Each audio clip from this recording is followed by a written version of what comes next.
Uh, I've been praying all day about whether to continue my Throwback Thursday messages or not.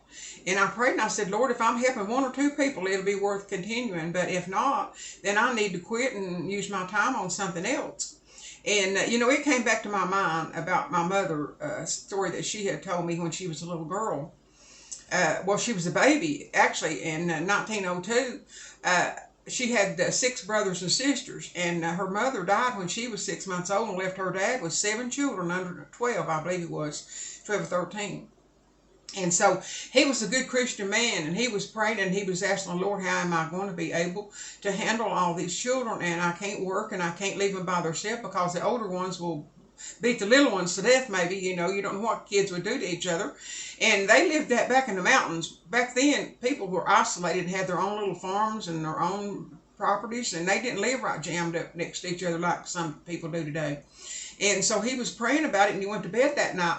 And he said, Lord, I've got to be able to put food on the table for these kids, and I just don't know what to do. Well, he went to sleep, and he had a dream. And he dreamed he was at railroad tracks, and he knew where they were at.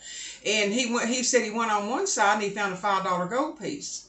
And something spoke to him and told him to go on the other side. And he went on the other side, and he found a $10 gold piece. So he got up the next morning. He couldn't wait. He wanted to go down there and to see if what he dreamed actually would come true. So he told the older girls to take care of the kids. He would be back in a while. So he went down there, and on one side of the railroad track, there was the $5 gold piece. So he ran across to the other side, and there was the $10. So he found somebody that he knew there that had a car, and not very many people had cars back then and in this area. And he finally found somebody that had a car, and he hired them to take him to Wise, to the old welfare department. And he told them that he needed some help, assistance, until he could get some way to get somebody to take care of those kids so he could get back to work. And so they put him on some relief to help him, and they gave him some money, and he was able to go buy groceries, and he was able to buy some kids' shoes that didn't have none because it was getting colder in the, long toward in the fall. And so he came home, and he was just tickled to death, to tell everybody, hey, I had a dream, and the Lord told me how he was going to provide for me, and he did. And he told us what all had happened. And my mother would always tell that story. My dad had a dream, and the Lord gave him a vision and showed him where the money was going to come from to support us for a while.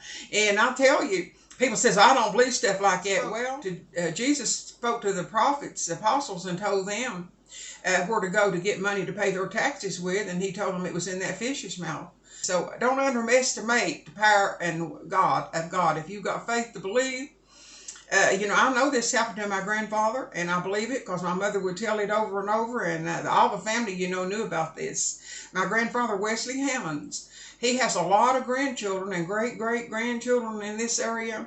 So if you were related to him anyway, then this is his true story about him and some of his family, that his wife passed away and left him with 7 children and a 6-month-old baby, and how the Lord provided for him. And I can feel the Spirit on that.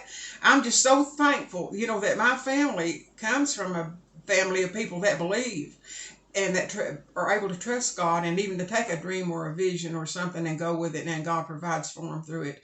And I thank the Lord for every time he spoke to me, whether it's been through dreams or visions.